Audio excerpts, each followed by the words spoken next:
We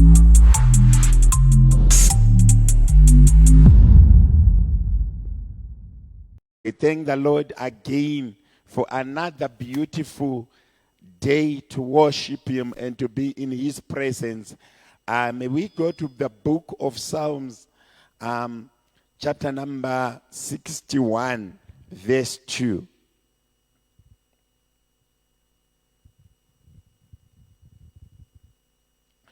It says, I call to you from the ends of this earth. When my heart is without strength, lead me to the rock that is higher above me. I want to talk about drawing strength to people who are powerful or not powerful. We may all be seated. Let's go back and find the foundation of this verse. Who was writing and at what stage? David wrote the book of Psalms. He was offering praise and honor in the book of Psalms. He offered a lot of praises, adoration, and sometimes venting his anger to the Lord if he feels that it was not going on well. Like when he said, is there a God in Israel when the wicked are prospering and the righteous are not making it? When he wrote this verse, when he was writing this book, or in particular this chapter, David was a powerful man. In the foundation, it was written in the word, I found a man out of my own heart. Meaning to say he was not coming from the blues. He was a man that he had assured strength. He was a man who has received favor. He was a king who was prospering in wars. He had power. One quality or one characteristic or attribute that David had was power. He was a king. He had power. But he's saying, I call to the ends of the earth when my heart do not have strength. What does it reflect?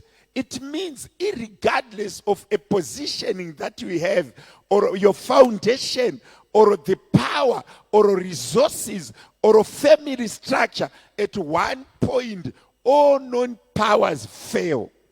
David is acknowledging, irregardless of being a king, irregardless of having the mighty armies that were backed by Ashama and all the great warriors, he was saying, my heart faints.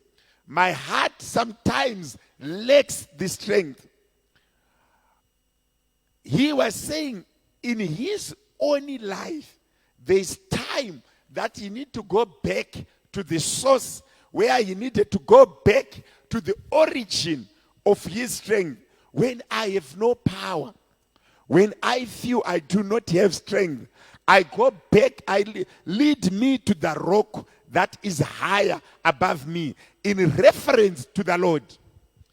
Life that we live, we have families, we have resources, we have insurance, we have medical aid, we have got savings, we have got properties, we have got family structures that supports us, we have church, we have societies that we have joined in a bid to acquire strength, to feel belonging, to feel relevant, and to ensure that I do not get caught by surprise. But all these things fail. There's a moment in life that you need to go back to draw power from a power above you. What it means is we will never be independent of God's power. We will never be independent of God's protection.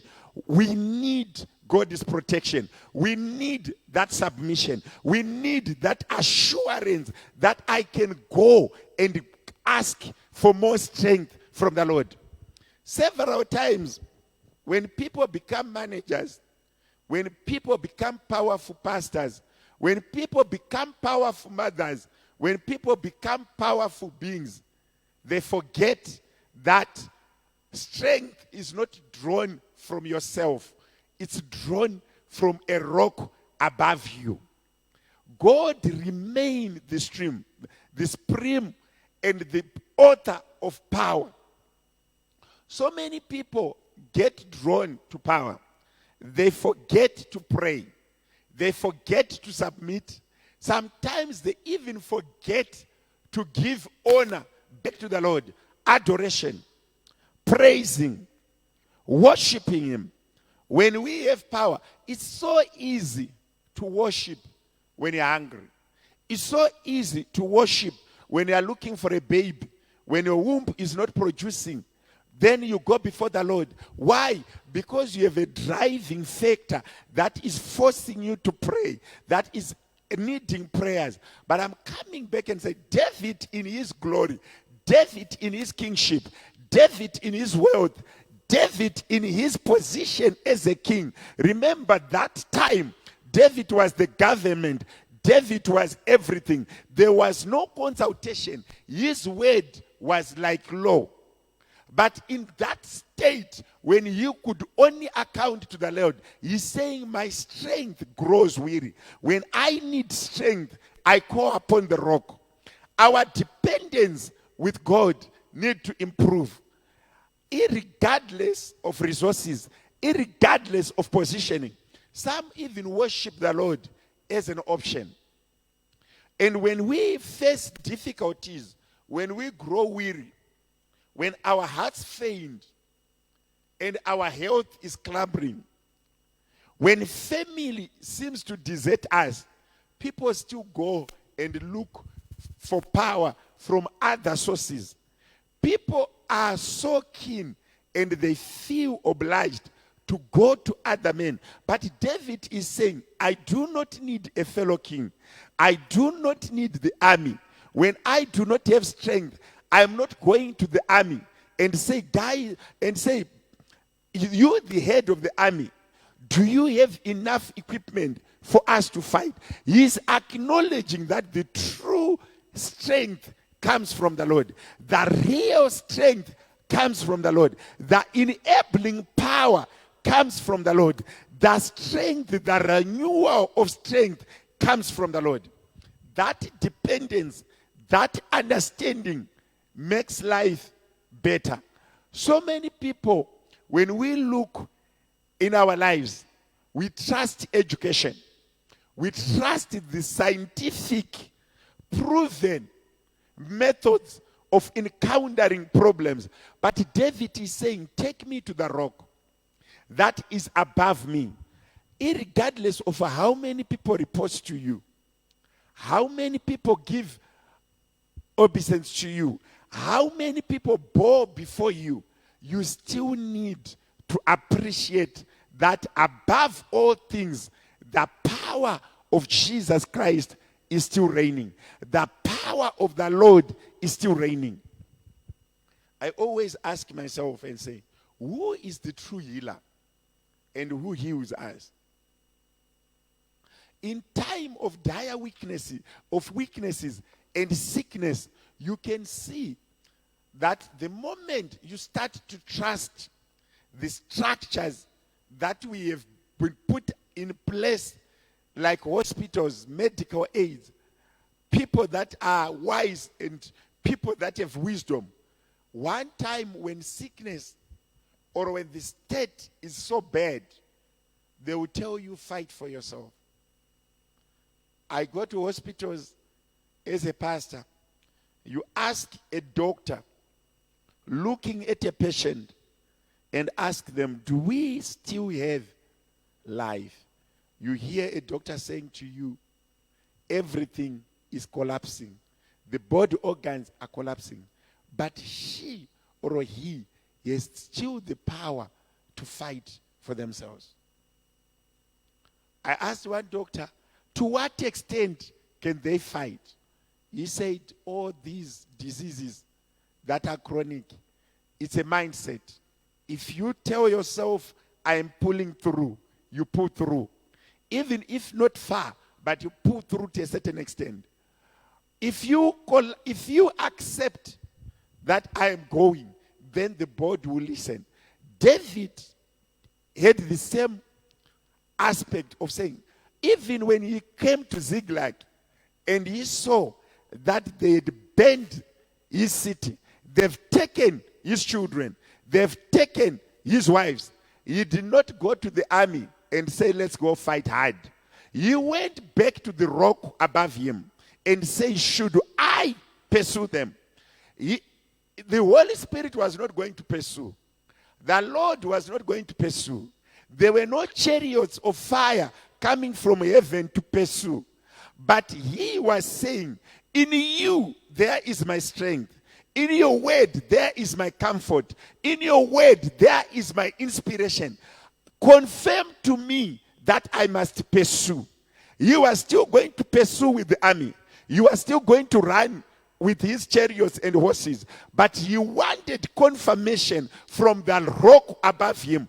There is an example of David going back to the rock above him to consult the next step. So many things, people are being driven by motivational speeches. They are being driven by what they've read. They are being driven by their business plans. But if you are to write a business plan, if you are to write the future of your children, let's ask the Spirit of the Lord to lead us to the rock above us so that we may consult. When the Spirit of the Lord gives us strength, all things becomes possible. When God has given us heads up, all things becomes doable. Paul wrote this and said, I can do all things. And it did not end there. Through Christ who gives me strength. Meaning to say there was a rock or there was a source of strength that was coming to him. In many times, people use their own understanding. Why? Because we are now equipped with some scientific evidence, with some technology and scientific methods of getting answers. And we forget that the scientist and the creator, those people are being inspired by power above them. We need to continue to know that real strength, transformation of life depends on our power and our frequency to go back to the Lord, to consult the Lord. There is nothing new under the sun that will come and overtake our dependence upon the word of God. Generations may come, generations may go.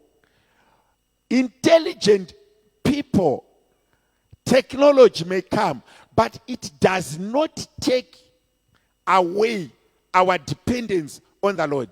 Even the most powerful people, you see, they are attached to religion. Minus Christ, it means minus permanent source of strength. I can tell you, there are so many people who have been praying for money. There are many people who have been praying for sound marriages. There are many people who are praying for big houses, mansions, where they say, if I get in this, if I get this big car. But Ecclesiastes says, I've checked under the sun, everything is vanity. You see, in that big house, in that expensive car, in that, when you have millions or billions in your account, you still feel fatigued. You still feel weary. You still not get satisfaction. There are people with money, but they do not have joy. There are people with houses, but they do not have a home. The permanent solution to a human life is when they get their strength from the Lord, not from resources. I was helping somebody that could not sleep. Money is there. A good bed is there. A well-ventilated bedroom is there. But they could not sleep. When they came to me, they said, I have tried tablets. I have tried injections.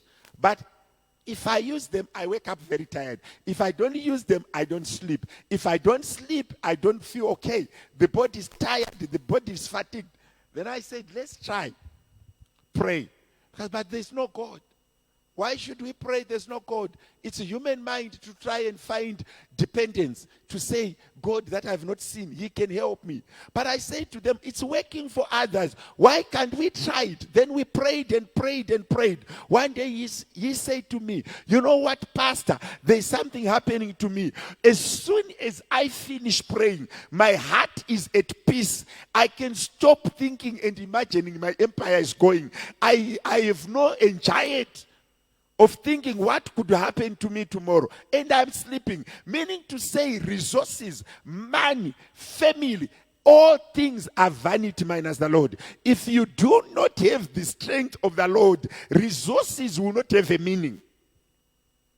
Cars will not have a meaning. Power will not have a meaning.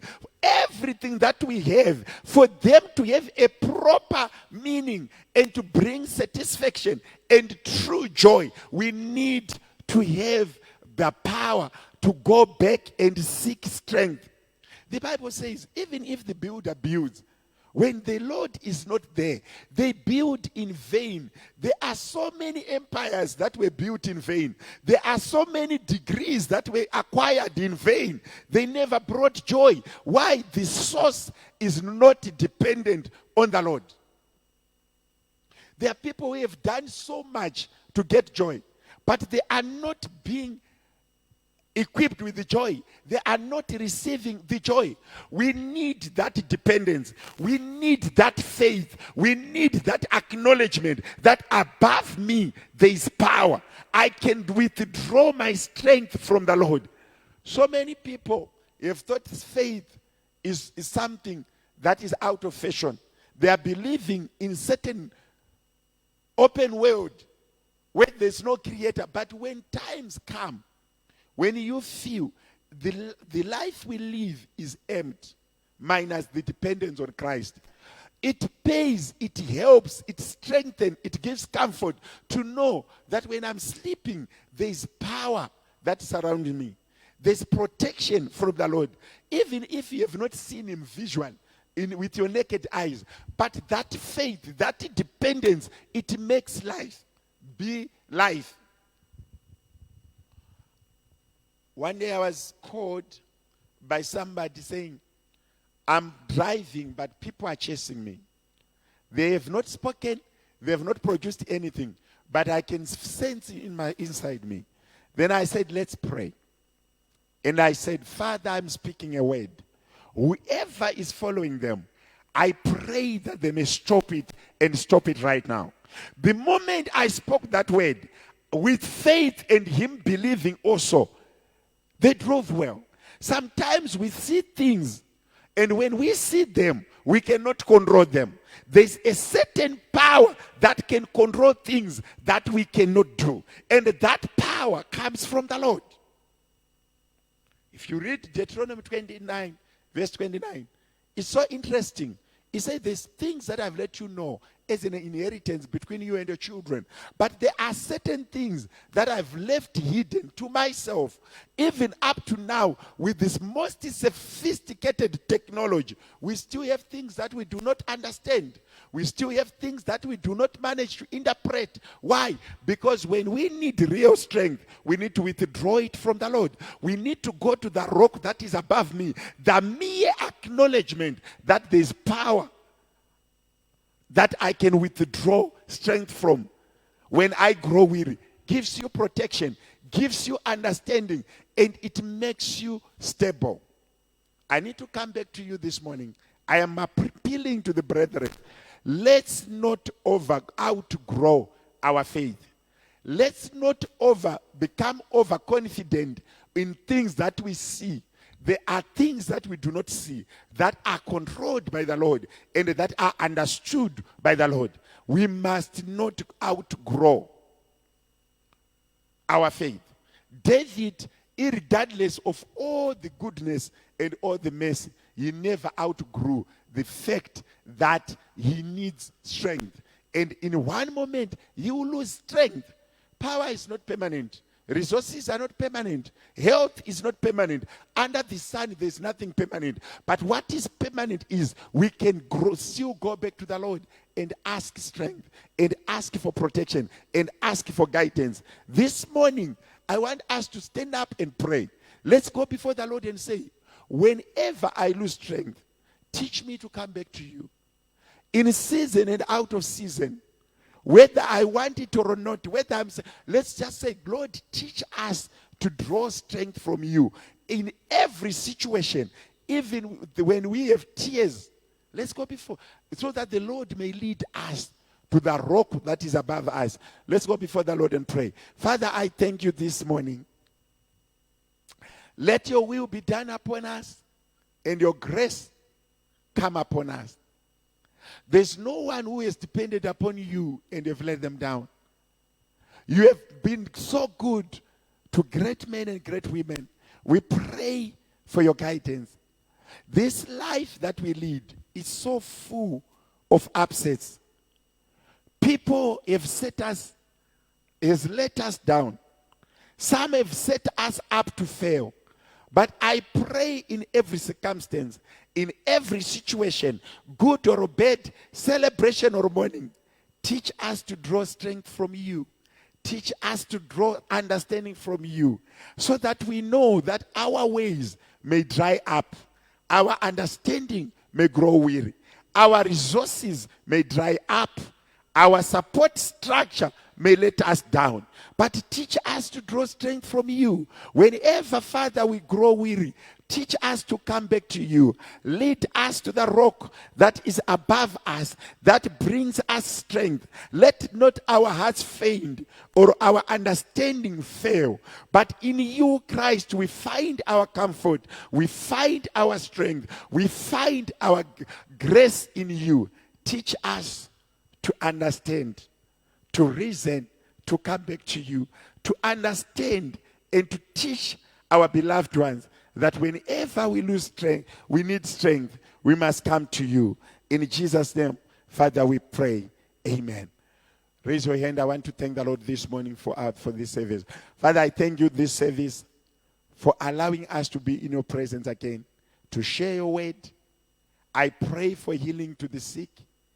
I pray for recovery to those that are brokenhearted. I pray, Father, for provision to those who need provision. I pray, Father, for guidance to those who need to be guided. This morning, as we leave this church, I pray that we go with us wherever we go. Let your grace and your anointing be upon us. Take our offering today and bless us through it. In Jesus' name, amen. Let's come and give. And we come to the end of this session. See you next week, same time. God bless you.